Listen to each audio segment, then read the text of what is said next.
بسم اللہ الرحمن الرحیم۔ السلام علیکم ناظرین، یقیناً جو سب سے بڑی خبر ہے پاکستان کے مستقبل کا فیصلہ ہونے والا ہے کہ نگران وزیر اعظم کے لیے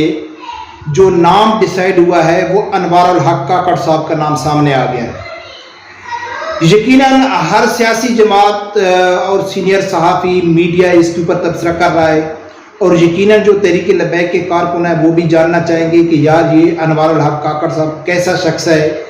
اس سے کیا تحریک لبیک کو کوئی فائدہ پہنچے گا یا نہیں پہنچے گا۔ تو ناظرین، کم از کم مجھے ایک امید کی کرن نظر آئی ہے کہ انوار الحق کاکڑ صاحب کا جو فیصلہ ہے آنے والے وقت میں تحریک لبیک کے لیے ایک امید کی کرن نظر آ رہی ہے۔ اب انوار الحق کاکڑ صاحب کیسی شخصیت ہیں، وہ کس سے کے ساتھ ان کے زیادہ تعلقات ہیں، اس کے اوپر تو ہم بات نہیں کرتے، لیکن موجودہ جب اس کا فیصلہ ہوا ہے تو اس کے اوپر جو باتیں ہو رہی ہیں، اس کی شخصیت کے اوپر جو لوگ کمنٹس پاس کر رہے ہیں، اس سے بہت کچھ واضح نظر آ گیا ہے۔ میرے ناقص تجربے کے مطابق جو میں نے تجزیہ کر رہا ہوں تو مجھے تو کافی امید کی کرن نظر آ رہی ہے، خاص کر تحریک لبیک کے لیے۔ ناظرین، جو اسٹیبلشمنٹ نے فیصلہ کیا ہے یا جو نام سامنے آیا ہے انوار الحق کاکڑ صاحب کا، اس کے اوپر ابھی تو تحریک لبیک کی طرف سے تو کوئی واضح موقف سامنے نہیں آیا ہے کہ یہ کیسی شخصیت ہے، لیکن تحریک لبیک کے جو ترجمان ہیں اپنا ڈاکٹر محمد یاسین صاحب، اس نے ایک ٹویٹ کیا، وہ کہتا ہے کہ صرف جوڑے ہی نہیں، نگران وزیر اعظم بھی آسمان سے آتے ہیں اور آتے بھی وہی ہیں جن پر کسی کو گمان تک نہ ہو۔ تو ناظرین، انوار الحق کاکڑ صاحب کی جو شخصیت ہے اس کے اوپر صرف ایک ہی تنقید ہو رہی ہے کہ یہ اسٹیبلشمنٹ کا آدمی ہے، اسٹیبلشمنٹ اس کو لے کے آئی ہے، باقی کوئی اس کے اوپر انگلی نہیں اٹھا رہا ہے کہ اس کے نون لیگ کے ساتھ تعلقات ہیں، پیپل پارٹی کے ساتھ تعلقات ہیں یا پی ٹی آئی کے ساتھ تعلقات ہیں۔ صرف ایک ہی انگلی اٹھائی جا رہی ہے کہ اسٹیبلشمنٹ کا یہ خاص آدمی ہے اور اس کو اسٹیبلشمنٹ لے کے آئی ہے۔ جو ناظرین امید کی کرن نظر آ رہی ہے یا دوسرے پارٹیوں کے لیے تھوڑی پریشان کن خبر ہے، وہ اس لیے کہ اسٹیبلشمنٹ جو مجھے کم از کم لگ رہا ہے، جو میں محسوس کر رہا ہوں کہ جو میرے سوچ کے مطابق جو اسٹیبلشمنٹ نے فیصلہ کیا ہے تو وہ بہت زبردست فیصلہ کیا ہے اور میں یعنی اس کی تعریف کرتا ہوں، لیکن اگر جو میں سوچ رہا ہوں وہ نہیں ہے، کوئی اور یعنی کہ ان کا خفیہ پلان ہے، تو وہ تجربہ ہو سکتا ہے اور تجربے غلط بھی ہوتے ہیں اور کامیاب بھی ہو جاتے ہیں۔ لیکن جو میں کہہ رہا ہوں وہ کسی فیکٹ کی بنیاد پہ کہہ رہا ہوں، ایسے میں نہیں کہہ رہا ہوں، کیونکہ انوار الحق کاکڑ صاحب کا جو نام سامنے آیا ہے اس سے واضح اشارہ ملتا ہے کہ اسٹیبلشمنٹ ایسے شخص کو لے کے آئی ہے جس کے اوپر کوئی انگلی نہیں اٹھا سکتا ہے، یہ تو واضح نظر آ رہا ہے۔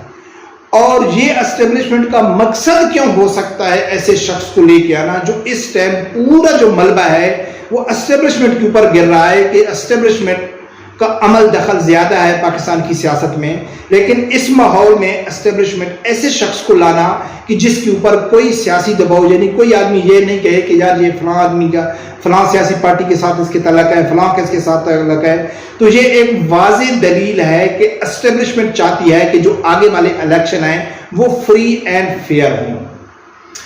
اب انوار الحق کاکڑ صاحب کا نگران وزیر اعظم بننے سے اگر اسٹیبلشمنٹ یہ چاہتی ہے کہ فری اینڈ فیئر الیکشن ہوں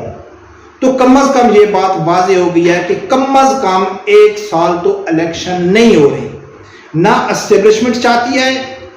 نہ پاکستان کی کوئی سیاسی جماعت بشمول تحریک لبیک کے کوئی بھی نہیں چاہے گی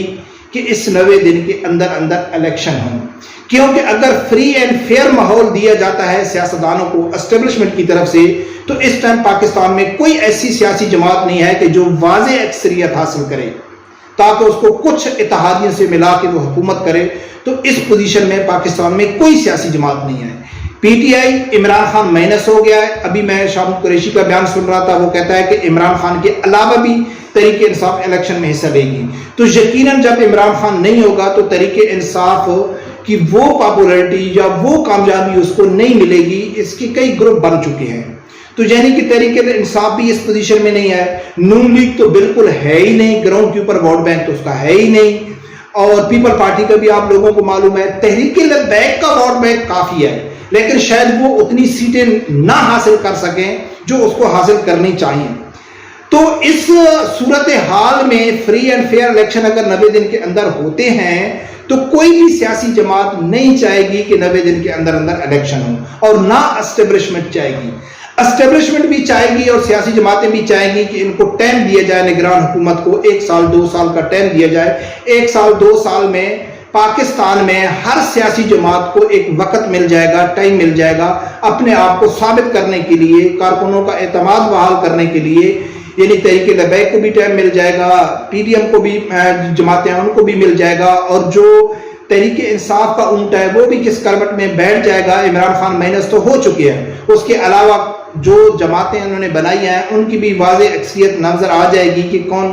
آگے جا رہا ہے یا کون جا رہا ہے. تو بیسیکلی مجھے کم از کم یہ لگتا ہے کہ اسٹیبلشمنٹ واقعہ ہی چاہتی ہے کہ جو آگے والے الیکشن ہیں وہ چاہے 1 سال بعد ہوں چاہے وہ 2 سال بعد ہوں تو وہ فری اینڈ فیئر ہوں. اگر فری اینڈ فیئر کے اوپر اتفاق ہو گیا ہے اسٹیبلشمنٹ اور سیاسی جماعتوں کا تو یہ آپ بھول جائیں کہ 90 دن کے اندر الیکشن ہو رہے ہیں. اگر 90 دن کے اندر الیکشن نہیں ہوتے، الیکشن جاتے ہیں سال کے بعد 2 سال کے بعد 3 سال کے بعد اور پھر فری اینڈ فیئر الیکشن ہوں گے تو اس کا سب سے زیادہ جو کریڈٹ، سب سے زیادہ جو فائدہ پہنچے گا وہ تحریک لبیک کو پہنچے گا. کیوں کہ تحریک لبیک کا ووٹ بینک بہت زیادہ ہے. ایک تو اس کو ٹائم مل جائے گا اپنے ٹکٹ تقسیم کرنے میں، آپ کو گراؤنڈ لیول پہ، یو سی لیول پہ، ضلع لیول، تحصیل لیول پہ وہ ان کے جو کمزوریاں ہیں وہ اس کے اوپر بھی نظر دہرائیں گے، اور جو وہ کام کر رہے ہیں الیکشن کے حوالے سے مزید ان کو ٹائم مل جائے گا، وہ کام اپنا آرام سے کر سکتے ہیں. ایک تو یہ فائدہ ہے. دوسرا جو 2018 سے لے کے بعد میں جتنے ضمنی الیکشن ہوئے تحریک لبیک کے ساتھ جو ہر موقع پہ زیادتی ہوتی ہے تو وہ زیادتی بھی نہیں ہوگی، یہ مجھے کم از کم ایسے لگتا ہے. لیکن اگر اسٹیبلشمنٹ نیوٹرل نہیں رہتی، جو میں سوچ رہا ہوں ایسا نہ ہو، تو پھر اتنا فری ہے، یعنی کہ یہ جو کاکڑ صاحب تھے اس کو لے کے آنے کی ضرورت نہیں تھی. کوئی بھی آدمی نگران وزیر اعظم بنا دیتے، یعنی کہ جو پیپل پارٹی، کیا فیصلہ تو سیاسی جماعتوں نے کرنا تھا، حکمران جماعت اور اپوزیشن نے کرنا تھا، راجہ ریاض اور شہباز شریف نے کرنا تھا. تو یہ مل بیٹھ کے اسٹیبلشمنٹ کا خفیہ کردار رہتا اور یہ اپنا کوئی نگران وزیر اعظم لے لیتے، پھر اسی بنیاد پہ جس کو اسٹیبلشمنٹ کی سپورٹ تھی وہ آگے والا الیکشن جیت جاتا. تو اسٹیبلشمنٹ کے اوپر شاید اتنا پریشر نہ آتا کہ بھئی یہ تو ان لوگوں نے مل کے اپنا نگران وزیر اعظم بنایا تھا. لیکن مجھے کم از کم ایسے لگتا ہے کہ اسٹیبلشمنٹ اپنے آپ کو نیوٹرل کرنے کی کوشش کر رہی ہے، اور اسٹیبلشمنٹ اگر نیوٹرل رہتی ہے صحیح معنوں میں تو اس میں سب سے زیادہ، بلکہ وہ نیوٹرل نہیں رہے، صرف نیوٹرل نہیں رہے گی کہ بھئی ہم بیٹھے ہیں تماشا دیکھ رہے ہیں، آپ جانو آپ کا کام جانے، بلکہ ان کا کردار ہوگا فری اینڈ فیئر الیکشن، جس کا انہوں نے پہلا سٹیپ اٹھا دیا ہے انوار الحق کاکڑ صاحب کا انتخاب کر کے. برکت دیکھتے ہیں پاکستان کی سیاست ہے ناظرین، کچھ بھی ہو سکتا ہے، لیکن مجھے کم از کم یہ لگ رہا ہے کہ جو انوار الحق کاکڑ صاحب ہیں اس سے تحریک لبیک کو فائدہ پہنچے گا. برکت اللہ ہی بہتر جانتا ہے. رب پروردگار سے یہی دعا ہے کہ اللہ تعالیٰ ہر آدمی کو حق سچ سننے کی اور اس کے ساتھ کھڑے ہونے کی توفیق عطا فرمائے. اللہ حافظ.